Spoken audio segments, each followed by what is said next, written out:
그리스 신화에 보면 바다의 신, 바다의 요정에 관한 이야기들이 참 많이 있습니다. 그 중에 하나 소개해 드린다면 바다에 사는 요정들은 배가 지나갈 때마다 노래를 불러서 뱃사람들을 유혹했습니다. 오묘한 요정들의 그 노래소리에 홀린 뱃사람들은 자기도 모르게 바다에 뛰어들거나 그래서 배는 방향을 잃고 표류하게 되었다고 합니다. 아무도 요정의 노래를 피할 수 없었고 아무도 바다를 빠져나올 수 없었습니다.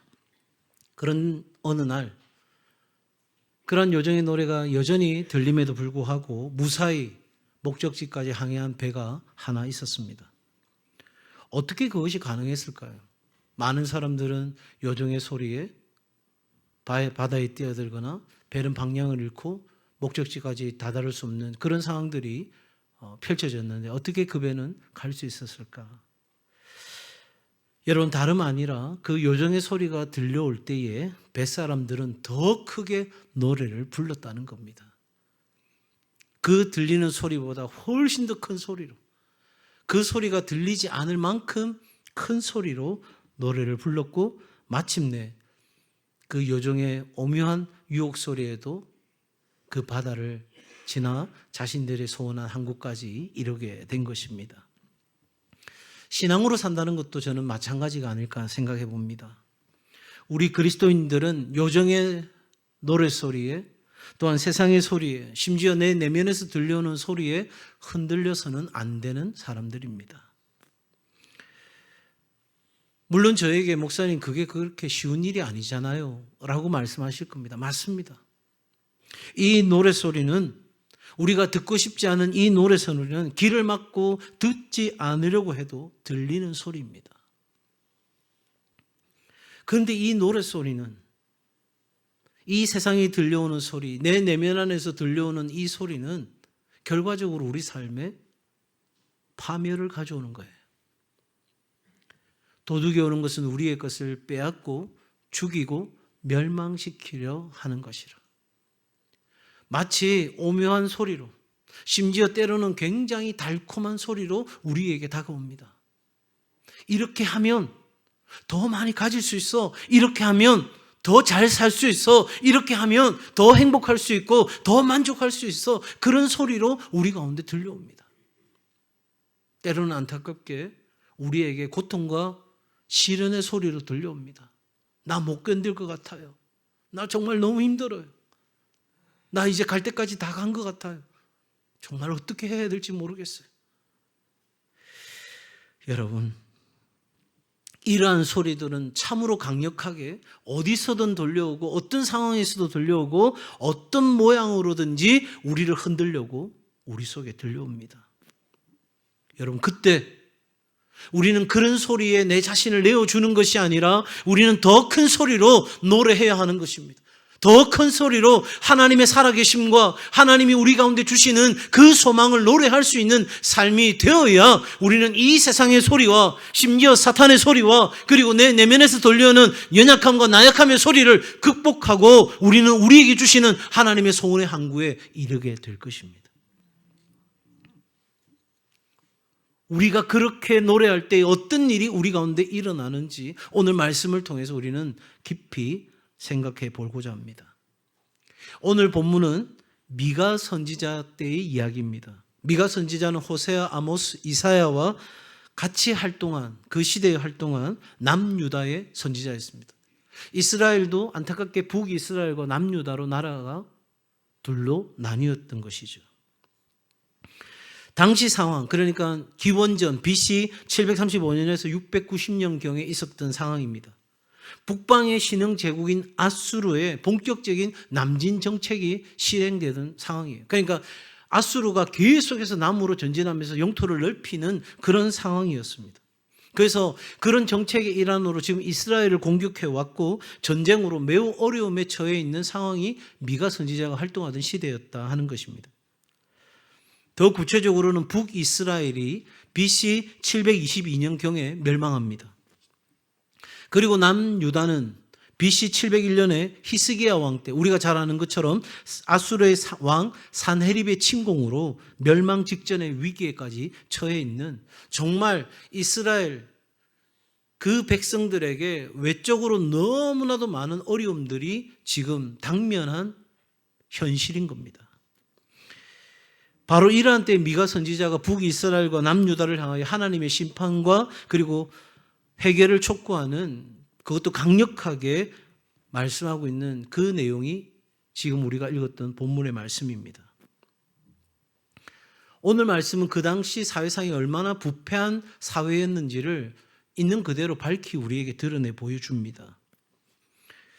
그런데 이 말씀을 읽게 되면 마음이 굉장히 불편해집니다. 왜냐하면 과거 수천 년 전에 있었던 이야기가 아니라 지금 우리가 함께 호흡하고 있는 이 대한민국에도 이와 같은 일이 똑같이 벌어지고 있다는 사실이, 대한민국만이 아니라 전 세계가 이러한 아픔과 고통을 겪고 있다는 것을 우리는 알게 됩니다. 오늘의 내용이 이 세상이 얼마나 악한가를 밝히 보여주는 것이 설교의 주제가 아니기 때문에 제가 간단하게 짚고 넘어가 보겠습니다. 첫 번째 1절 한번 보시겠어요? 나는 여름 과일을 딴 후와 포도를 거둔 후 같아서 먹을 포도송이가 없다, 이렇게 되어 있습니다.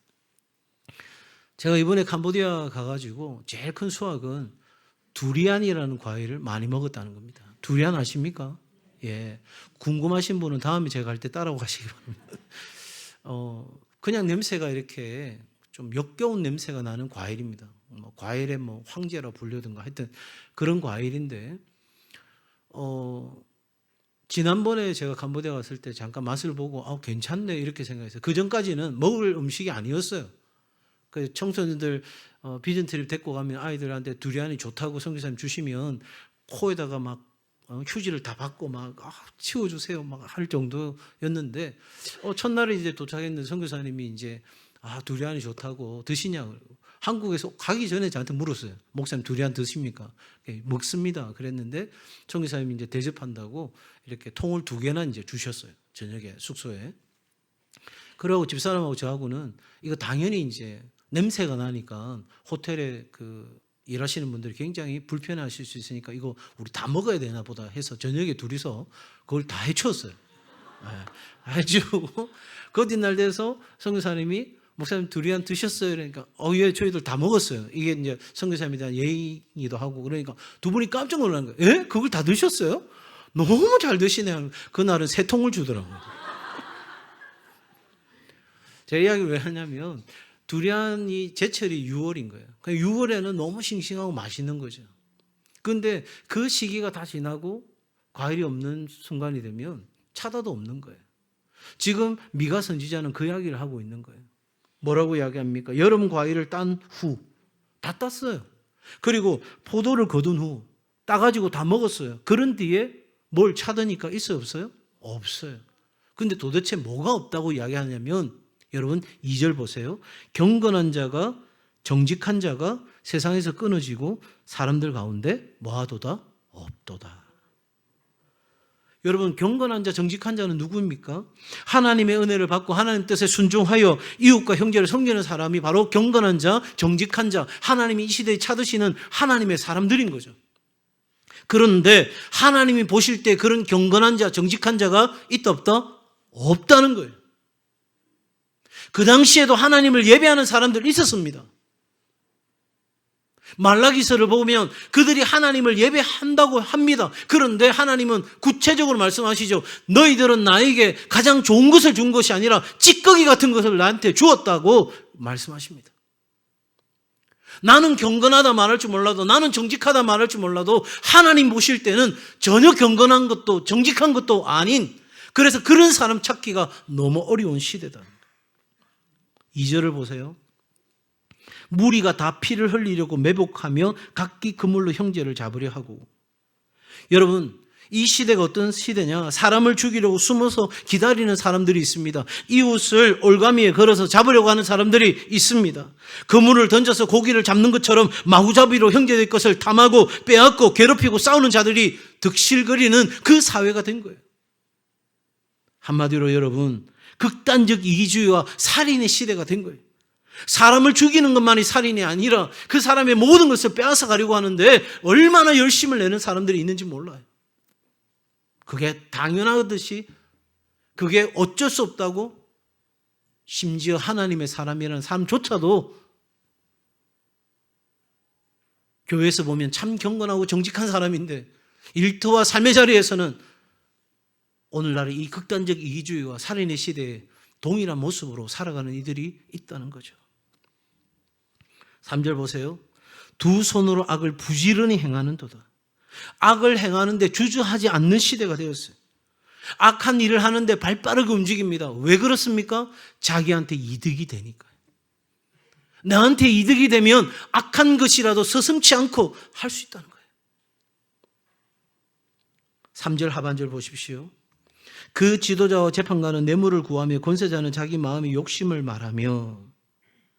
여러분, 관리들은 백성을 돌보라고 세웠는데 탐욕스러운 관리관들이 있습니다.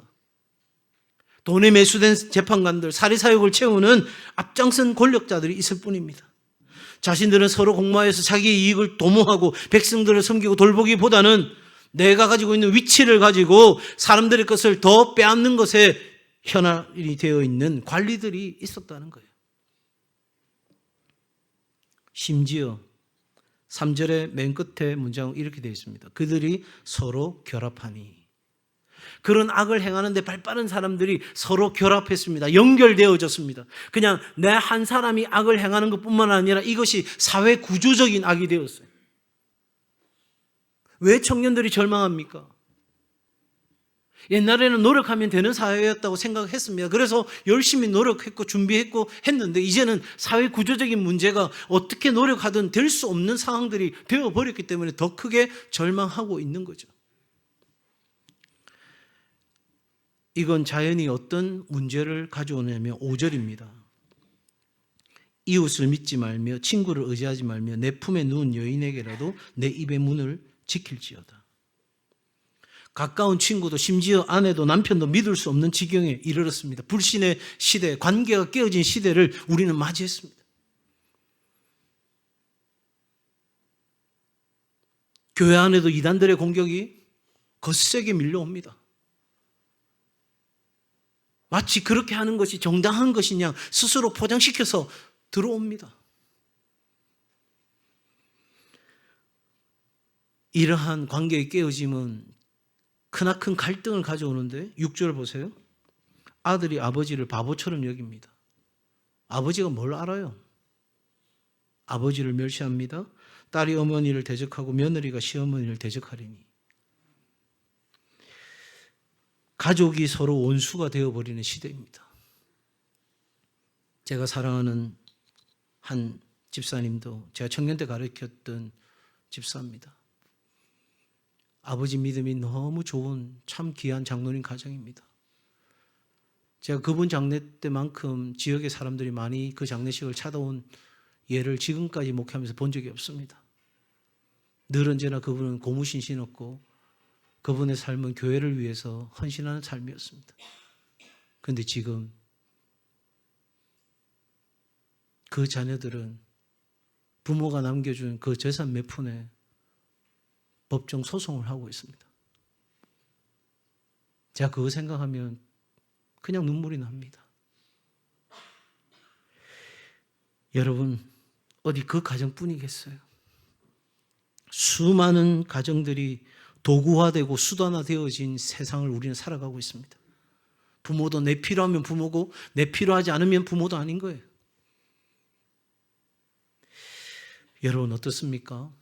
이쯤이면 정말 절망적인 상황 아닙니까? 밖으로는 아수르의 그런 공격에 나라가 위태로운 지경입니다.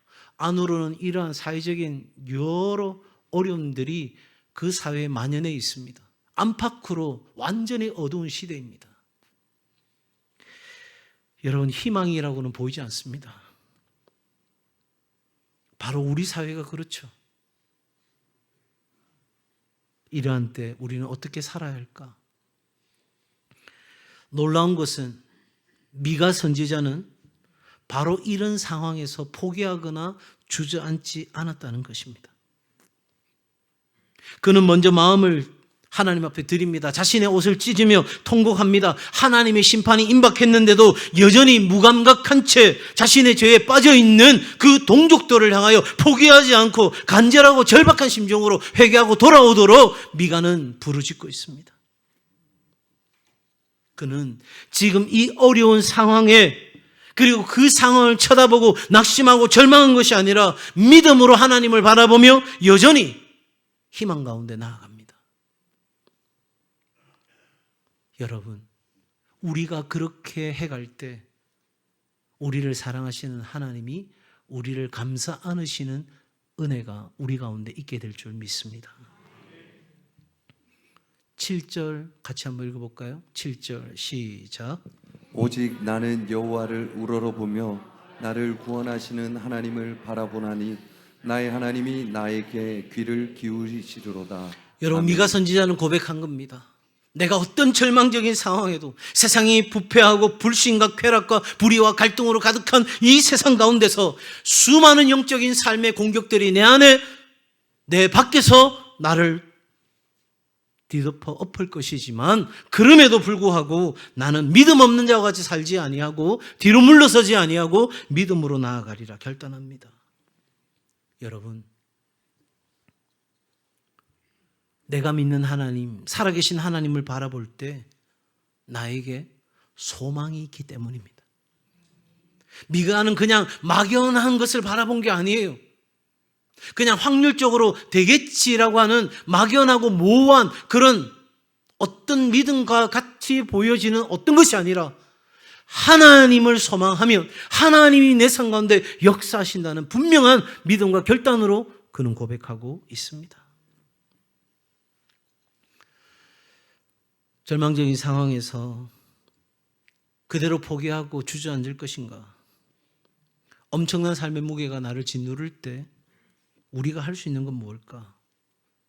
가장 확실한 해결책은 하나님 앞에 엎드려 하나님의 이름을 부르는 것입니다. 인생의 폭풍이 불어닥칠 때도, 우리의 힘으로 도저히 대적할 수 없는, 이길 수 없는 적들이 우리를 공격할 때에도 여러분, 우리가 할 수 있는 오직 한 가지, 하나님만 바라보는 겁니다. 요한일서 4장 4절 말씀 우리 화면 보고 같이 한번 읽겠습니다. 시작. 자녀들아, 너희는 하나님께 속하였고 또 그들을 이기었나니 이는 너희 안에 계신 이가 세상에 있는 자보다 크심이라. 아멘. 여러분 잘 보세요. 화면 말씀 좀 띄워주시겠어요? 우리가 하나님께 속해 있다면, 우리가 하나님께 속한 자라면 우리는 반드시 이깁니다. 한번 같이 해볼까요? 나는 하나님께 속해 있습니다. 나는 반드시 이깁니다. 이번에 캄보디아에서 현지 지도자들에게 말씀 전하는데 길게는 못해요. 그래서 짧은 문장으로 말씀을 전하는데 바로 이렇게 전했습니다. 나는 하나님께 속해 있습니다. 나는 반드시 이길 것입니다. 그런데 제가 아멘 하십시오라고 하지 않았는데도 그들은 온 삶으로, 온 몸으로 아멘 하는 거예요. 그 무더운 상황 속에서 40도가 넘어가는 그 상황에서 그냥 앉아서 강의하는데 제 얼굴이 익어가고 있다는 느낌이 드는 거예요. 타는 게 아니라 익어가고 있다. 근데 그분들이 어린 아기를 안고 옆에 재우고 그러면서 함께 눈물로 고백하고 기도하는데 얼마나 감동이 됐는지 몰라요. 여정을 생각하면 다음에 두 번 다시 안 가고 싶어요. 이 설교를 우리 선교사님 들으면 안 되는데 그러나 그 사람들 생각하면 또 가서 또 하나님 말씀을 전해야 되지 않을까, 그런 생각을 해보게 되는 거예요. 그분들이 정말 삶으로 고백하는 거예요. 물론 또다시 흔들리고 또다시 그들은 여러 가지 유혹과 시험에 빠질 겁니다. 그러나 그 순간만큼은 적어도 이렇게 고백하는 거예요. 나는 하나님께 속해 있습니다. 나는 반드시 이깁니다. 왜냐하면 예수 그리스도가 강하시기 때문입니다. 세상이 어떤 공격을 해온다 할지라도 어떤 사신 우상이 나를 뒤덮고 공격해 온다 할지라도, 우리 가정의 깨어짐과 아픔이 얼마나 크고 어렵다 할지라도, 그 고난 중에 고난을 바라보는 것이 아니라 하나님을 바라보며 기뻐하기로 결정할 때 하나님이 역사하신다고 선포하는 이 종의 말씀에 아멘으로 화답했던 그들의 표정과 그 모습이 잊혀지지 않습니다. 사랑하는 여러분, 그러기에 우리는 시편 62편 5절의 말씀을 고백하게 됩니다. 나의 영혼아 잠잠히 하나님만 바라라. 무릇 나의 소망이 그로부터 나오는도다. 진정한 신앙을 가진 사람, 진정한 믿음이 있는 사람은 하나님을 바라보는 사람입니다. 여러분, 이렇게 우리가 주님 바라볼 때 우리에게 정말 필요한 위로와 평안을 주시는 줄 믿습니다. 우리가 잘 아는 찬양 한번 고백하고 계속 말씀 이어가 볼까요? 괴로울 때 주님의 얼굴 보라, 평화의 주님 바라보아라.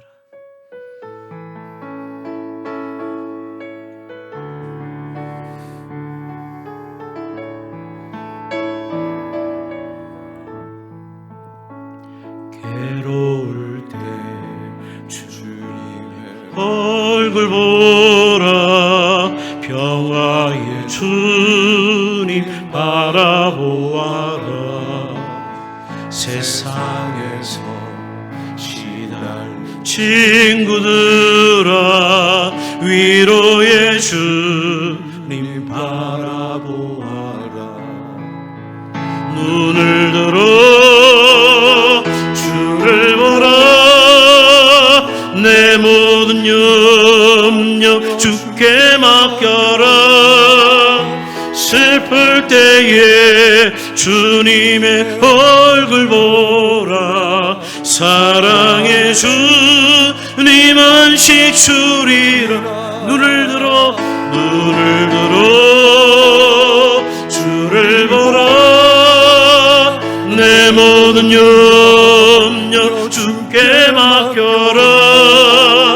슬플 때에 주님의 얼굴 보라, 사랑의 주님 안식 주리라. 할렐루야. 우리가 하나님 바라볼 때 어떤 일이 일어날까? 외적인 상황은 너무나 불안하고 힘겹고, 내적으로는 내가 어떻게 통제할 수 없는 그런 어려움 속에 있을 때, 내가 오직 하나님 한 분 바라보기로 결정할 때 어떤 일이 일어날까? 미가 선지자는 우리에게 그 부분을 너무나도 잘 설명해 줍니다. 여러분 7절 보십시오. 나를 구원하시는 하나님을 바라보나니. 아멘. 우리가 하나님 바라볼 때 하나님이 우리를 구원해 주십니다. 우리를 건져 주십니다. 우리를 살게 하십니다. 그렇게 정말 이루어지느냐고요? 예, 그게 믿음입니다. 사랑하는 여러분, 바라본다는 것은 구약에서 하나님과 깊은 관계와 교제 가운데 있다는 것을 말해줍니다. 민수기 21장을 보면 이스라엘 백성이 광야에서 모세와 하나님을 원망하던 사건이 있습니다.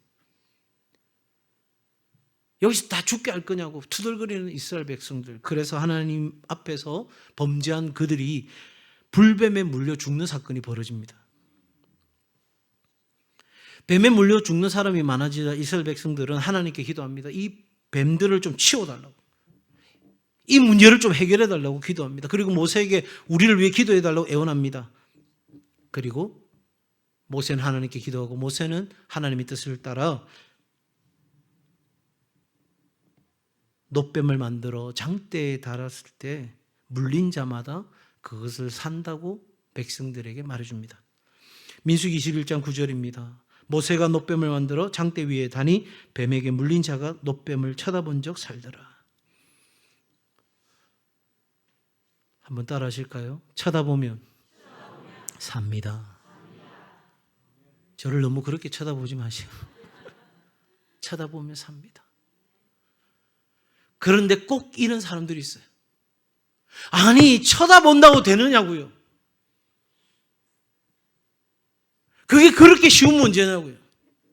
아니, 목사님은 사회생활 안 해봐서 모른다고요.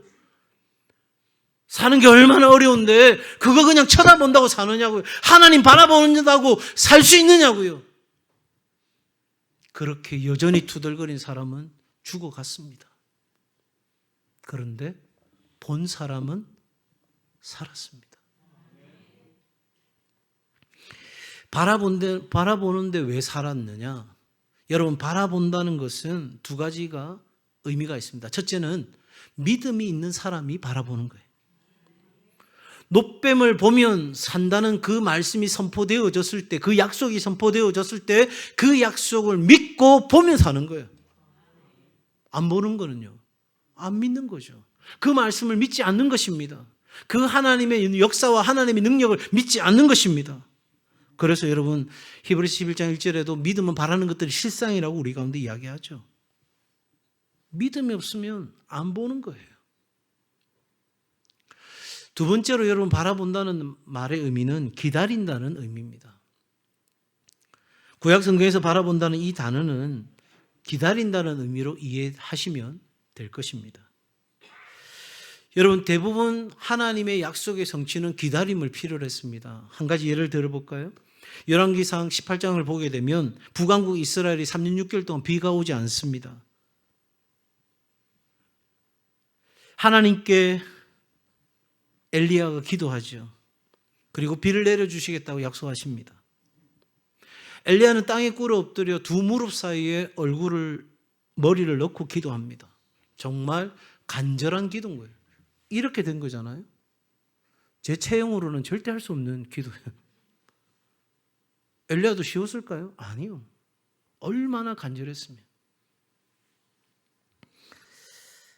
하나님 앞에 엎드려 기도합니다. 그래서 사환을 보냅니다. 비구름이 지중해 바다 끝에서 올라오는지 살펴보라는 겁니다. 구름이 바로 보였습니까? 아니요. 한 번 올라갔습니다. 안 보입니다. 두 번 올라갔습니다. 안 보입니다. 이렇게 간절하게 기도하는데, 하나님의 분명한 약속이 있는데, 내가 그 약속을 믿고 기도하는데도 아무런 변화가 내 삶 가운데 일어나지 않습니다. 내가 새벽에도 나오고 밤에도 나오고 낮에도 내가 하나님 앞에 부르짖고 기도하는데도 내 삶에 아무 해결의 문제가 일어나지 않습니다. 대부분 사람들이 여기서 포기하죠. 그런데 다시 올라갑니다. 그리고 7번째 올라갔을 때 바다 끝을 바라보는데 바로 손바닥만한 구름이 떠오르는 거예요. 여러분, 비가 온다는 하나님의 약속이 내 삶의 실제가 되기 위해서는 7번을 기다려야 했던 거예요. 6번까지는 아무런 기미가 보이지 않는 거예요. 그 6번이 60번이 될 수도 있을 겁니다. 600번이 될 수도 있습니다. 그러나 하나님은 인생이 아니시니 시건치 않으시고 인자가 아니시니 후회가 없으시도다. 어찌 그 말씀하신 말을 행치 아니하시랴. 하나님은 하나님의 살아계심과 하나님의 신실하심을, 그 약속의 말씀을 이루어 주는 것으로 우리 가운데 증명해 보이시는 분이십니다. 한 곳 더 이야기할까요? 열왕기하 5장에 보면 아람 나라의 나만 장군이 나병을 고치기 위해 엘리사 선지자를 찾은 일이 있습니다. 엘리사가 이렇게 이야기합니다. 요단강에 가서 7번 목욕하라는 거예요. 우리 같으면 갈 건데 적어도 나만 장군 정도 위치되면 이러지 않았을까요? 아니, 우리나라에 물이 없어가지고 이 더러운 요단강에다가 씻으라는 거야? 그것도 한 번 씻으면 되지 뭐 7번씩이나 씻어? 그러면 못 가는 거예요. 그래서 돌아가려고 하는데 그 순간 누군가가 참 선한 역할을 함으로 그 말씀에 그냥 못 이기는 척하고 순종하기를 결정합니다. 한 번 씻었어요? 변화가 있었을까요? 없어요. 2번 씻었어요? 어때요? 예, 손가락 끝이라도 뭔가 좀 찌릿찌릿하거나 변화가 있으면 얼마나 좋겠어요. 그런데 여러분, 7번 약속한 것이 차고 난 뒤에 그의 몸은 어린아이 살갗같이 깨끗이 완치되었습니다. 할렐루야. 이사야서 59장 1절입니다. 같이 읽을까요? 시작. 여호와의 손이 짧아 구원하지 못하심도 아니요 귀가 둔하여 듣지 못하심도 아니라. 아멘. 아멘. 여러분 기억하십시오. 하나님의 손이 짧지 않습니다. 하나님의 능력이 부족하지 않습니다. 하나님의 능력은 지금도 살아 역사하시는 하나님이신 줄 믿습니다. 하나님의 이번 캄보디아 선교 사역을 통해서 저에게 하나님의 살아계심을 다시 한 번 더 확인시키는 놀라운 일들이 있었습니다. 강권적으로 저에게 성령의 역사를 사모하도록 만드셨고 그 일들을 사모함을 통해서 하나님께서 그곳에 부으시는 하나님의 은혜와 능력을 경험할 수 있는 놀라운 시간이 제 삶 가운데 다시 회복되고 새로워지는 시간이 있었습니다. 여러분, 하나님의 손이 짧아서 구원 못하는 게 아니에요. 야야, 내가 놓쳤다, 내가 실수했다, 내가 손이 짧아서 내가 너는 못 도와주겠다, 내가 손이 너무 부족해서 다른 일 하느라고 내가 너는 도와주지 못하겠다, 그런 일이 있을 수 있다 없다? 없어요. 내가 들어야 될 게 얼마나 많은데 내가 너의 기도와 간구 소리는 듣기가 너무 어렵다, 그러실 적도 없다는 거예요. 뭐가 문제예요? 하나님은 손이 짧지 않고 하나님은 우리의 기도와 간구를 못 들으시는 것이 없는데 뭐가 문제예요? 나에게 바라보면 믿음이 없기 때문인 거예요. 있는 것 같은데 없기 때문이에요.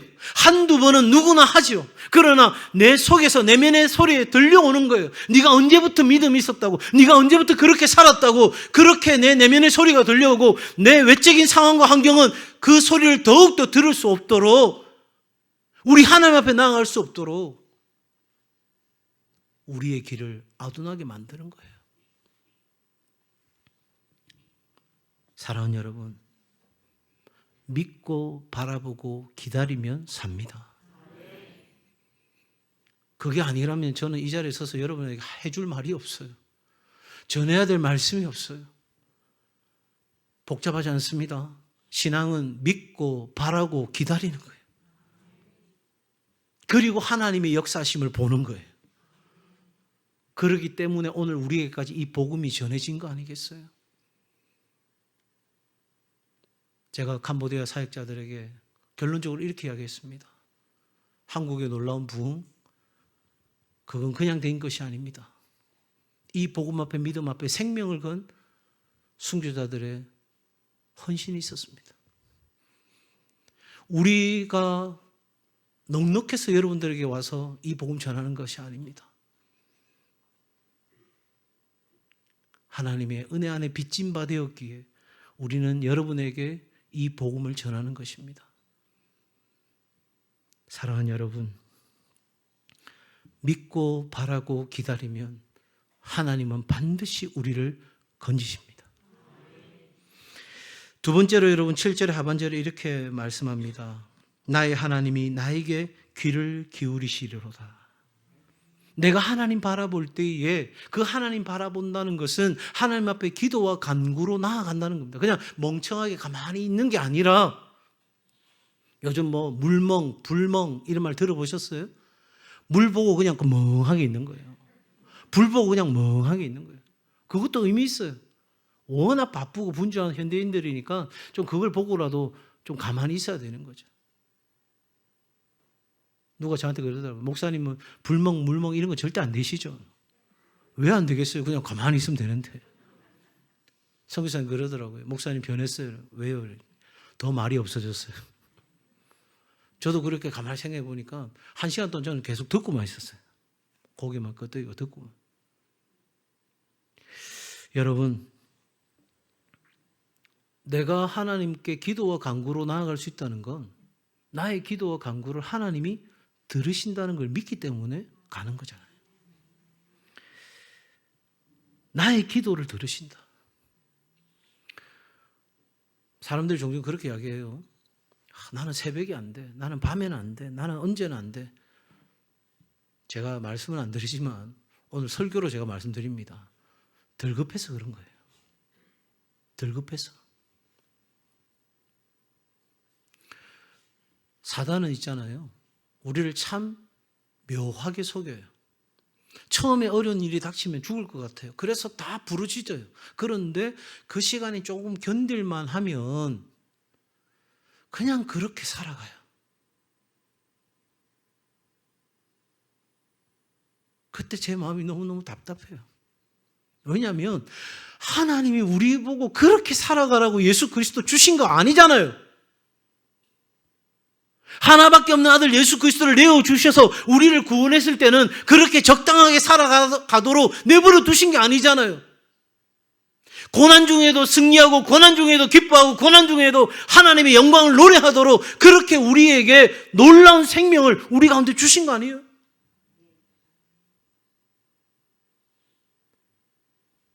제가 이번에도 캄보디아에서 현지 사역자들에게 통역을 통해서 말씀을 가르치면서 그냥 설교한 게 아니라 내용을 가르치는 것이었거든요. 얼마나 이해될 수 있을까? 자, 그 부분 때문에 더 많이 기도했고 기도 요청을 했던 것 같아요. 근데 제가 8가지 주제 중에서 이번에 한 가지 다룬 게 뭐냐면 고난에 대해서 제가 다뤘어요. 근데 한 분이 그 고백을 선교사님한테 했다고 그래요. 제 삶이 너무나 고통스러운 시간이었어요. 남편이 같은 마을에 다른 여자와 살림을 차려서 누가 봐도 뻔하게 다 그 집에다가 얼마 안 되는 그 돈을 다 갖다 주고 자기 가족은 내팽개쳐버린, 그래서 사람들이 가서 막 머리를 깔짓듣든지 그 집을 풍지박산 내든지 해야 된다고 이야기하는데 어떻게 해야 될지를 모르겠다고 괴로워하는 그분이 강의에 들어오신 거예요. 그러면서 선교사님한테 이렇게 이야기하셨대요. 제가 전한 그대로 우리는 고난을 기뻐하는 게 아닙니다. 고난을 즐거워하는 것이 아닙니다. 그러나 이 고난 가운데 역사하시는 하나님 때문에, 그 하나님의 일하심 때문에 우리는 하나님 앞에서 기뻐하기로 결정하고 그 고난과 시련을 견디고 버티고 이겨내야 하는 것입니다 라고 전했는데, 그 말씀 그대로 받고 오늘 주신 말씀대로 그렇게 내가 살아가겠다고 결단하는 그 캄보디아의 한 여성을 보면서, 여러분, 우리가 하나님 앞에 기도를 드린다는 건 내 삶 전체를 드린다는 것이에요. 적어도 여러분, 우리가 하나님의 기쁨이 되는 거예요. 하나님이 언제 우리를 기뻐하세요? 믿음이 없이는 하나님을 기쁘시게 할 수 없다. 그러니까 내가 믿음으로 나아가는 거예요. 어렵지만 믿음으로 나아갑니다. 내 상황은 이렇지만 그래도 믿음으로 나아갑니다. 내 삶의 변화가 일어나지 않지만 그래도 내가 믿음으로 나아갑니다. 그렇게 결단하고 믿음으로 나아갈 때 하나님이 기뻐하시고, 하나님이 기뻐하시는 우리의 기도와 간구를 하나님이 들으시는 그 놀라운 역사가 우리 가운데 있게 될 줄 믿습니다. 여러분, 우리가 기도하면 하나님이 응답하십니다. 기도의 성자로 불리우는 이엔 바운즈 목사님의 여러 책이 있는데 그 중에 기도의 능력이라는 책이 있어요. 거기에 이렇게 말씀하고 있습니다. 우리 삶의 수준은 기도의 골방의 수준에 비례한다. 삶의 활력을 끌어올리는 것은 오직 기도의 골방의 열기이다. 계속 기도하지 않으면 삶은 영화로 떨어져 버릴 것이다. 기도는 우리가 할 수 있는 가장 큰 일이다. 진정한 기도는 가장 큰 영향력을 영속적으로 끼치지만 미약한 기도는 그 영향력이 지속적으로 줄어든다. 기도할 때 기적이 일어납니다. 그래서 무시로 시도 때도 없이 기도하라는 거잖아요. 쉬지 말고 기도하라는 거잖아요. 그런데 우리는 참, 죄송한 표현입니다, 얄팍하게 살아가요. 내가 할 수 있는 시간에, 내가 적당한 시간에, 내가 그래도 기도하고 싶다는 마음이 들 때, 여러분, 하나님만 바라본다는 것은 하나님께 기도와 간구로 나아간다는 것이고, 그럴 때 하나님 우리 기도를 들으신다는 것을 깨닫게 됩니다. 마지막으로 여러분 8절 하반절 보세요. 나는 엎드러질지라도 일어날 것이, 어두운 데 앉을지라도 여호와께서 나의 빛이 되실 것이미로다. 모든 것이 캄캄한 어둠 속에 있습니다. 그때 필요한 게 뭐죠? 빛입니다. 아무리 먹을 것이 있으면 뭐예요? 빛이 없는데, 어디에 그게 있는지도 모르겠는데, 아무리 돈이 많으면 뭐예요? 그게 보이지 않는데. 여러분, 우리가 하나님 바라볼 때 하나님이 우리의 빛이 되어주시고 우리 가운데 놀라운 일이 일어나는데, 여러분, 엎드러질 순간이 있습니다. 완전히 엎어지는 순간이 있습니다. 그런데 일어난답니다. 일어납니다. 또한 여러분 어두운데 앉을지라도 아무것도 보이지 않는 캄캄한 가운데 있을지라도 빛 대신 하나님이 우리에게 빛을 밝히 보여주시며 우리에게 살 소망을 열어주십니다. 정말 믿으시면 아멘. 여러분 그러니 오직 하나님 한 분 바라보십시오. 그렇게 바라본다고 되나? 그렇게 바라본다고 그렇게 쉽게 해결되는 문제였으면 다 그렇게 할걸? 여러분 온갖 소리가 들려옵니다.